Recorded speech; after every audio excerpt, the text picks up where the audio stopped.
This is a sample of one of my Patreon-only podcasts where I talk about Game of Thrones, A Song of Ice and Fire, Westworld movies, and other sci-fi fantasy shows and books. Enjoy! So, let's fast forward now since we don't have the books ending. Who would you want to sit as king of the, I guess, 6 kingdoms, goddammit, Sansa, at the end of the show?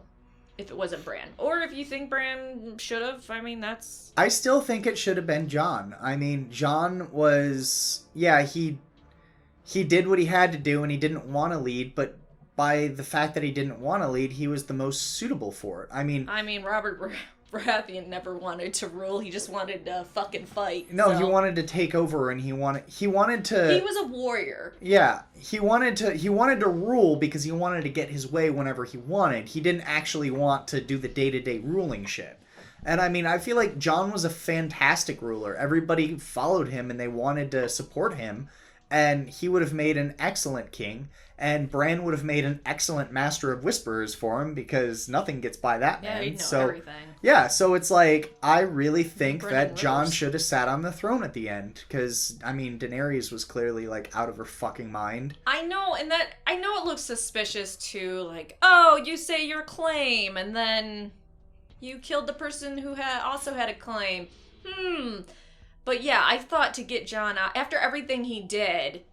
Even Arya, Sansa, or even Bran would go, hey, no, he is the legitimate heir to the Iron Throne. He should. Yeah, and fuck Grey Worm. They could have slit his throat right there and sent him on his way. I mean, then Sully would have probably had to freak out, but... Yeah, they would have, but realistically, there were so few of them, and the North and all the other kingdoms would have just outright crushed them. They wouldn't have lasted. Do you want to know something that might make you a little upset? No, I don't.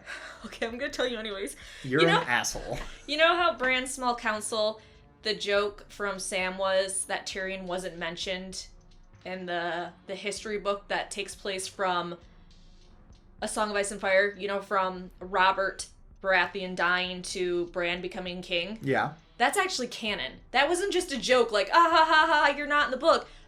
That's canon. And you know how important Tyrion was to the events.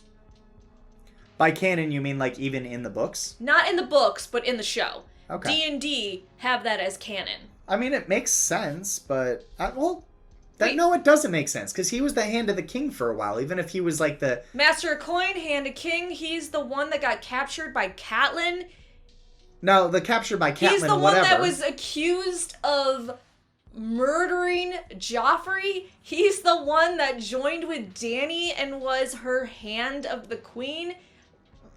Like, it makes no sense. It kind of does, because if He saved King's Landing! What? But if all of his exploits were, like, spelled out, people, like, 200 years from then would have looked back and been like, who the fuck is this, like, Tyrion guy? He just, like, fucked things up left and right. And yeah, he had a few redeeming qualities, but damn!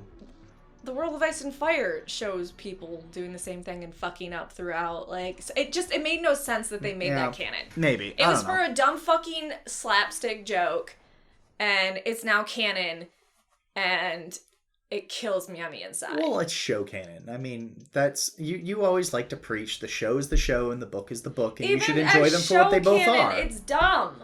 Yeah, I mean... You can definitively see where Dave and Dan decided to further and further deviate from the story. And the more they deviated and the more... the less source material they had. Yeah, less source material they had, the more like off the chain it went. So I think it's just they wanted to end. They just wanted to be done. There were things that are rushed in the finale script.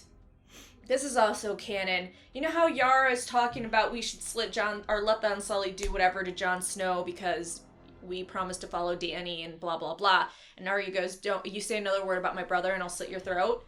Remember how Yara didn't push it any further? It's because Yara was genuinely afraid of Arya. Yara was afraid of Arya. I did not buy that for a fucking second. Yeah, Yara...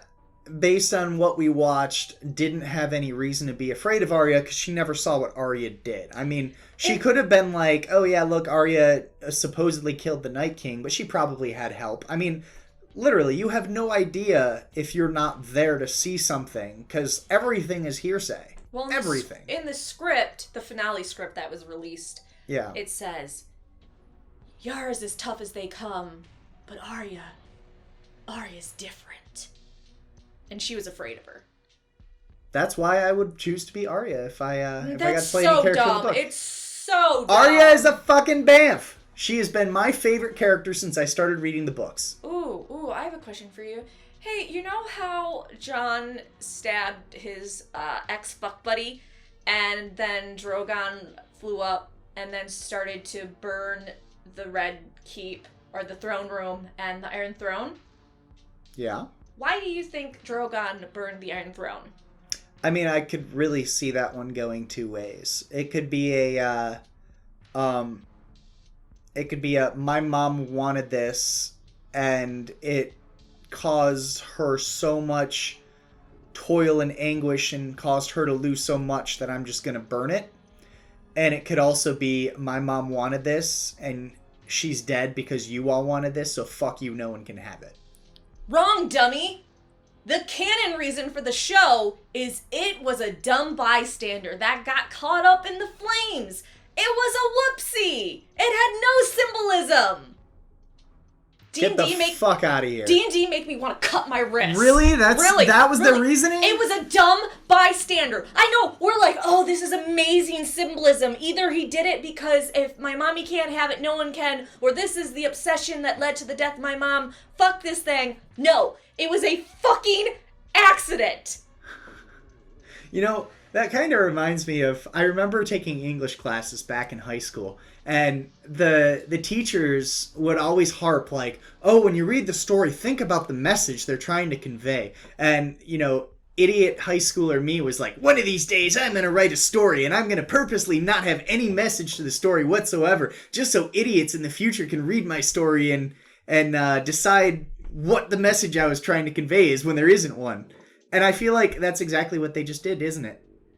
It's like they put things in there and they're like, no, we just did that just because we thought it'd look cool. They actually put a playlist of music and titled it something like The Final Season, hoping people would find it and dissect all the songs, trying to figure out what they meant, but it was just to fuck with us. Yeah, so basically they're assholes. They're basically at mentally high school me level, which was pretty pathetic. Yeah. You know what's funny about your thing saying the, haha, I'm gonna do meaning stuff? There was actually a English teacher who got into a fight with someone, which is so weird, saying, oh, this was the meaning of the story, blah, blah, blah. This is what the author meant. And the person responded, no, it meant this, this, and this. And the person goes on about their credentials and how, you know, they have a graduate degree and literary and blah, blah, blah. And then the person goes, I'm the author. I know what I put that in there for. And it was just like a fuck you wonderful moment. A slap in the face. Want to know something else dumb? What? Sam is a Grand Maester, and by the time of the small council meeting, he only has one link in his chain, which is for healing, which he probably got from healing Jorah. So their Grand Maester has one link in his chain. Is a fuck up. Yeah, that's also canon, so. But yeah, I mean, I think it's pretty much agreed upon with all of the very heavy fans that D&D did a shit job at the end. I mean, I know a lot of casuals were pretty happy with the ending, and honestly, I thought a lot of things about the ending were good, but there was also quite a bit that were pretty glaring. What do you think was good? Yes, the story of how Dany fell into madness felt really rushed because they rushed the end, but the fact that if you just take a step back and say, okay, there was probably a lot of shit going on behind the scenes as well, because as we know, time likes to jump super fast in this. So she did have a mental breakdown, and while they did a shit job portraying it at certain times, she was going crazy about it. So the fact that she did like lose her shit, and then Jon realized he had to take care of it, that was actually kind of cool. While I agree, I can see her going to madness. I said this a lot, and people didn't agree with me. The Culls, when she burned them alive in the hut, and she was watching them with, like, this little smile, and to me, that was really dark. When she was smiling about people burning alive, and I said, wow, her father's really coming out. And D&D swore up and down, oh, Dani doesn't have any of her father's madness, she'll never be anything like her. And then people said, oh, well, she did it and she was happy about it because they talked about raping and killing her.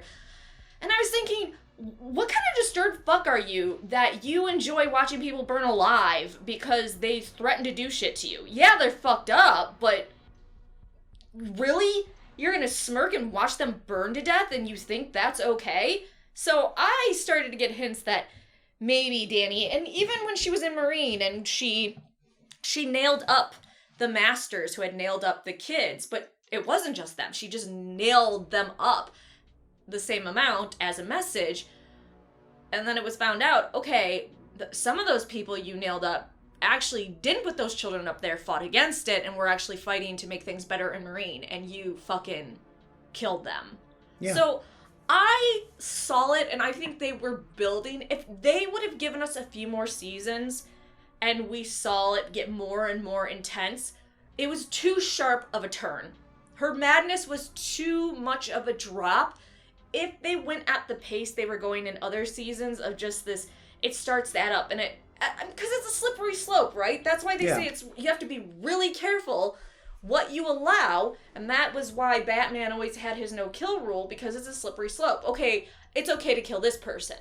Then it makes it a little bit easier to kill this person, and then make it, okay, well, this person too, and suddenly you're killing someone for shoplifting. Yeah, so if they would have given us a few more seasons, I think her madness, I would have bought completely. I'm not upset with her going mad, I'm upset with how they did it. Yeah. And I mean, there's also the, I've heard from somebody, if... To listen to the rest of this podcast and other Patreon-exclusive podcasts, please consider donating to me on Patreon.